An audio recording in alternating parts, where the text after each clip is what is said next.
So hey guys, welcome to habitual पढ़ाई। कीजिए channel को सब्सक्राइब, दबाइए उस बेल आइकन को फॉर दी मोर अपडेट्स। तो आज की इस वीडियो में हम पढ़ने वाले हैं microorganisms friend and foe for class 8 students. और ये साइंस का चैप्टर 2 है और पार्ट 2 भी है। इससे पहले मैं पार्ट 1 कंप्लीट करा चुका हूँ, आप उसमें वो वीडियो देख सकते हैं। तो बचे हुए टॉपिक्स हैं, आज हम देख लेते हैं क्या कवर करेंगे आज की वीडियो में। तो है harmful micro organism, food preservation, nitrogen fixation और नाइट्रोजन साइकिल। तो आज के टॉपिक्स हैं, तो एक एक करके आज शुरू करते हैं। तो सबसे पहले हार्मफुल माइक्रो ऑर्गेनिजम्स देखते हैं। इससे पहले जो हमने पार्ट 1 करा था उसमें हमने माइक्रो ऑर्गेनिज्म हमारे लिए कैसे हेल्पफुल हो सकते हैं वो देखा था, और आज अब देखेंगे हार्मफुल माइक्रो ऑर्गेनिजम्स। तो कुछ माइक्रो ऑर्गेनिजम्स ऐसे भी होते हैं जो डिजीज़ को कैरी करते हैं और जो ह्यूमन बींग्स में, प्लांट्स में, एनिमल्स तक में वो डिजीज़ को फैला सकते हैं। ऐसे माइक्रो ऑर्गेनिजम्स को कहते हैं पैथोजेंस। या ये फूड तक को, क्लोथ और लेदर ऐसी चीज़ों तक को भी ख़राब कर सकते हैं। तो आगे समझते हैं ह्यूमन बींग में कैसे फैलती है, एनिमल्स में और भी कैसे, प्लांट्स में ऐसे ये जो डिजीज़ हैं कैसे फैलती हैं। तो disease causing micro organisms in humans. तो माइक्रो ऑर्गेनिज्म से होने वाली डिजीज़ जैसे जो पैथोजेंस होते हैं वो हमारी बॉडी में कैसे एंटर कर सकते हैं, या तो एयर के ज़रिए जो हम सांस लेते हैं या जो हम पानी पीते हैं उसके ज़रिए ही हमारी बॉडी में एंटर कर सकते हैं। और कुछ कम्युनिकेबल डिजीज़ भी होती हैं जो कांटेक्ट में आने से होती हैं, जैसे कि हेल्दी पर्सन, मतलब इन्फेक्टेड पर्सन से हेल्दी पर्सन के कांटेक्ट में आने से होती हैं, या फिर एयर से होती हैं, या वाटर से, या फूड से, या फिज़िकल कांटेक्ट से। तो इनको हम कम्युनिकेबल डिजीज़ कहते हैं। एग्जांपल के तौर पे जैसे हो गया क्लोरिया, कॉमन कोल्ड, चिकन पॉक्स या ट्यूबरक्लोसिस, ऐसी कुछ बीमारियां हो गई। और ये सब कुछ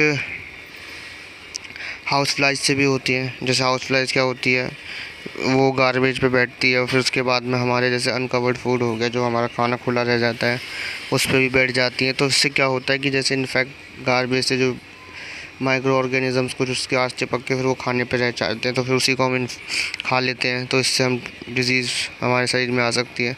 तो ऐसे करके जो ये माइक्रो ऑर्गेनिज्म से होने वाली डिजीज़ हैं ये ह्यूमंस में फैलती हैं। और जो ये डेंगू वायरस होता है ये भी मलेरिया उसके ज़रिए होता है, मॉस्किटो के ज़रिए। जो फीमेल मॉस्किटो होते हैं उनके ज़रिए ये डेंगू वायरस फैलता है, मलेरिया, डेंगू। तो ये फीमेल मॉस्किटो ही फैलाते हैं। तो इसे बचाने के लिए हमें पानी में ये अपने होते हैं, तो पानी जहाँ पानी जैसे रुक जाता है, जैसे टायर्स हो गए या फिर कोई फ्लावर पॉट हो गया, ऐसी कोई कूलर ऐसी टाइप की चीज़ हो गई, तो उनमें ये पानी में पैदा होते हैं। तो उस चीज़ को हमें साफ़ करते रहना चाहिए जिससे ये फैले ना और उससे प्रॉब्लम और ना हो। तो अब देखते हैं disease causing micro organism in animals की। एनिमल में कैसे ये डिजीज़ फैलती है। तो ह्यूमंस में तो माइक्रो ऑर्गेनिज्म से डिजीज़ होती है, और एनिमल्स भी होते हैं जिनमें ऐसी डिजीज़ होती हैं, जैसे कि एंथ्रेक्स। ये डेंजरस डिजीज़ है, ह्यूमंस के साथ साथ ही एनिमल्स में भी पाई जाती है, जो बैक्टीरियाज की वजह से होती है। अब देखते हैं कि डिजीज़ जो प्लांट्स में होती है माइक्रो ऑर्गेनिजम्स की मदद से, disease causing micro organisms in plants.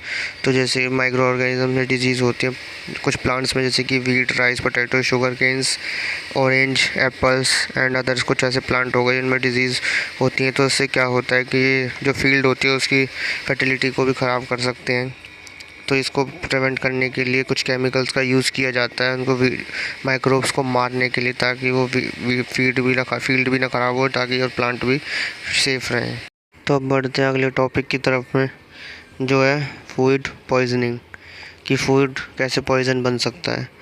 तो कभी देखा होगा कि थोड़ा रखा हुआ खाना या फिर ख़राब खाना अगर हम खा लेते हैं तो हमें वॉमिटिंग होती है और हॉस्पिटल भी जाना पड़ सकता है। तो फूड पॉइज़न क्यों बन सकता है? फूड पॉइज़न इसलिए बन सकता है अगर खाना रखा हुआ होता है या ख़राब होता है तो उसके ऊपर कुछ टॉक्सिक सब्सटेंस आ जाते हैं जो माइक्रो ऑर्गेनिज्म प्रोड्यूस करते हैं। तो इसकी वजह से वो फूड पॉइज़न बन सकता है और उससे सीरियस इलनेस भी हो सकती है, और उसके साथ साथ में डेथ भी हो सकती है अगर हम ऐसे ज़्यादा ही ख़राब खाने को खाएं। अब अगले टॉपिक की तरफ में बढ़ते हैं, जो है फूड प्रिजर्वेशन, कि हम how do we preserve cooked food at home. या फिर एग्जांपल के तौर पे समझ सकते हैं कि एक ब्रेड अगर हम मॉइस्चर कंडीशन में अगर ऐसे छोड़ देते हैं खुला, तो उसके ऊपर फंगस लग जाता है और या उसमें से गंदी स्मेल भी आती है, उसका टेस्ट भी चेंज हो जाता है।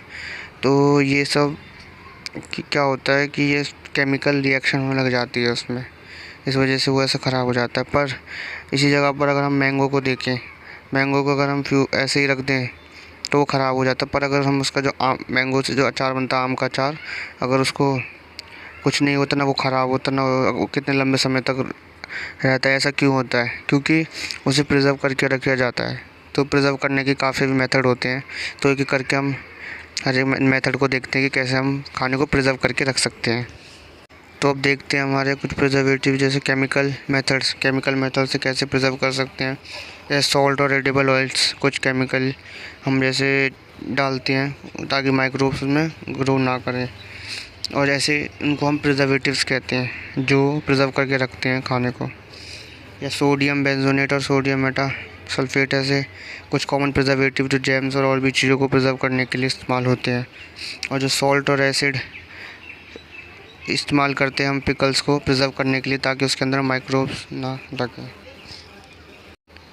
अब देखते हैं कि प्रिजर्वेशन बाय कॉमन सॉल्ट, कि कॉमन सॉल्ट का कैसे इस्तेमाल करके हम प्रिजर्व कर सकते हैं। तो हम मीट और फिश को लंबे समय तक प्रिजर्व करने के लिए कॉमन सॉल्ट का इस्तेमाल कर सकते हैं। उस पर सॉल्ट को पूरे मीट या फिश पे किसी पे भी लगा दो ताकि वो उस पर माइक्रोब्स ना लगे और वो लंबे समय तक प्रिजर्व रहे। बाकी हम आंवला और रॉ मैंगो ऐसी चीज़ों को भी प्रिजर्व कर सकते हैं सॉल्ट का इस्तेमाल करके। अब देखते हैं कि प्रिवेंशन बाय शुगर, की शुगर का इस्तेमाल करके प्रिवेंट कर सकते हैं हम चीज़ों को, जैसे कि जैम और जेली को हम प्रिवेंट कर सकते हैं शुगर का इस्तेमाल करके, जो क्या करती है कि मॉइस्चर रिड्यूस कर देती है ताकि उसके अंदर बैक्टीरिया पैदा ना हो सके। अब देखते हैं हम preservation by oil and vinegar और ऑयल का इस्तेमाल करके भी हम चीज़ों को प्रिजर्व कर सकते हैं। जैसे कि हम पिकल होता है उसमें ऑयल होता है, तो बैक्टीरिया ऐसे इन्वायरमेंट में रह ही नहीं सकते। कुछ वेजिटेबल्स, फिश या मीट ऐसी चीज़ों को प्रिजर्व करने के लिए ऑयल और विनेगर का इस्तेमाल करते हैं, क्योंकि उस इन्वायरमेंट में वो चीज़ वो सर्वाइव नहीं कर सकते बैक्टीरिया। अब देखते हैं अगला, हीट एंड कोल्ड ट्रीटमेंट। तो जैसे हमारे घर में दूध आता है, तो दूध को गर्म करते हैं, तो उसे गर्म करने से क्या होता है कि उसके अंदर जो ऑर्गेनिजम्स होते हैं वो मर जाते हैं, और उसे फिर हम टेम्परेचर में रखते हैं, मतलब लोएस्ट टेम्परेचर में फ्रिज में रखते हैं, तो उससे ग्रोथ नहीं हो पाती माइक्रोब्स की। तो अब ये जैसे दूध आता है बाहर से, तो उसको हम बिना गर्म किए भी पी लेते हैं, तो क्या वो हमारे लिए ठीक है? तो जो दूध आता है वो पेस्चराइज्ड मिल्क होता है, तो उस वो क्या होता है, वो हार्मफुल नहीं होता, उसके अंदर माइक्रोब्स नहीं होते।